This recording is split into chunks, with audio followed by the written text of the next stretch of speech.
Hello everyone. Today's topic is reading comprehension. अब ये topic तो एक ऐसा टॉपिक है जो मतलब एवरी कॉम्पिटिटिव एग्ज़ाम में आता है एंड हमें थोड़ा बहुत डराता भी है. वाई? बिकॉज मिनिमम 5 मार्क का होता है और एक बड़ा सा पैसेज दिखाई देता है.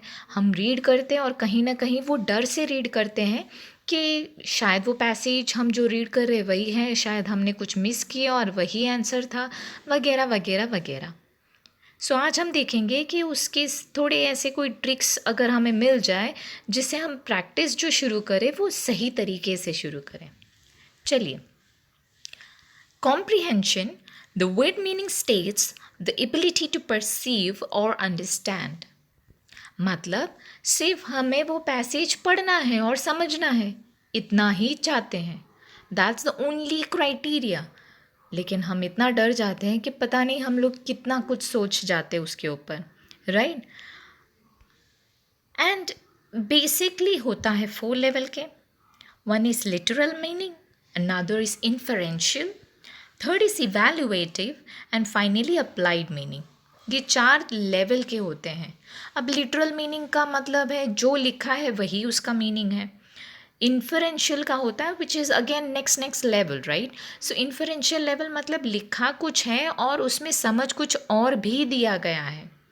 इवैल्यूएटिव मीन्स उसका संक्षिप्त मीनिंग, उसका ओवरऑल मीनिंग जो है वो. एंड अप्लाइड मीनिंग मतलब उसे किस तरीके से अप्लाई किया गया है, उस हिसाब से पैसेज हमें रीड करना है.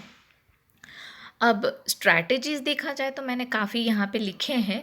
The first is read aloud, second is focus on key points, third check the question carefully, read the content with the question. ये बहुत ज़रूरी है. Read aloud. अब रीड अलाउड का मतलब ये नहीं है कि दैट आपको एग्ज़ाम सेंटर में हम एग्ज़ाम में बैठे हैं और ज़ोर ज़ोर से रीड करें. No. Read aloud means you should be able to give your vibration. आप जो रीड कर रहे हो वो वाइब्रेशन आपके दिमाग तक जाना चाहिए. That kind of reading. उससे क्या होता है? First, your eyes are concentrating on that. Second, your mouth is speaking on that. And your brain and your ears are trying to listen carefully, right? तो ये सारे जितने 2-3 मैक्सिमम सेंसेस काम करेंगे साथ में तो बेनिफिट भी मैक्सिमम होना है ना? So that's what we mean by read aloud. And also when we try to read aloud हमें ना कहीं कोई सेंटेंस अगर हम मिस कर देते हैं जब क्विक रीडिंग में जाता है वो मिस हो जाता है कभी कभी, which doesn't happen when you go for read aloud procedure. Then focus on key points. अब की पॉइंट्स को फोकस करना है तो I always use to make my students understand कि जितना पैसेज रीड करना ज़रूरी है इमीडिएटली या फिर 1-2 बार, उससे भी ज़्यादा ज़रूरी है कि पहले आप क्वेश्चन रीड करें. क्यों? क्योंकि आप क्वेश्चन रीड करोगे तो आपको पता चलेगा ना कि पैसेज में आपको ढूंढना क्या है. So that's the most important thing. After reading the question, you should go to the passage. This is one of the most easiest and effective technique to crack reading passage. आपको पता होना चाहिए कि आपको सवाल क्या ढूंढना है और जवाब क्या ढूंढना है उसमें से. एंड उसके हिसाब से when you go through that, it would be much easier. And then only you would be able to focus on the key points. आपको जो भी की पॉइंट्स लग रहे हैं उसे या फिर आप जोट डाउन कर लें या फिर अंडरलाइन कर लें. एंड उसके बाद आप क्वेश्चन को केयरफुली चेक करें. क्यों?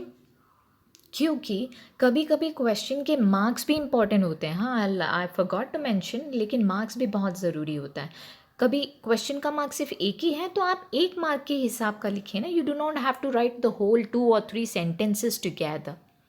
अगर जो पूछा है उसका 1 मार्क है मीन्स वो टू द पॉइंट क्वेश्चन होगा, एक आंसर उसमें लिखा ही होगा, मिल ही जाएगा, तो you have to write accordingly. अगर उसके मार्क्स ज़्यादा हैं then you will be able to understand कि नहीं, it has to be a sentence और more than that. And finally most important that you need to reread the content and question. अब मैं जब बोल रही हूँ कि री रीड करो, that doesn't mean that you have to spend a lot of time on reading passage. नहीं, you just have to quickly analyse, visualise and summarise. ये तीनों चीज़ें साथ में धनाधन खत्म होना चाहिए. How would we be able to do that? That I will be giving you in the next session. ताकि हम प्रैक्टिस शुरू करें. I be giving you some passages and I be giving you the questions along with the answers. ये technique के साथ हम लोग passages को देखेंगे और पैसेजेस क्रैक करने की कोशिश करेंगे. Right? So that's all for now. Thank you. See you soon.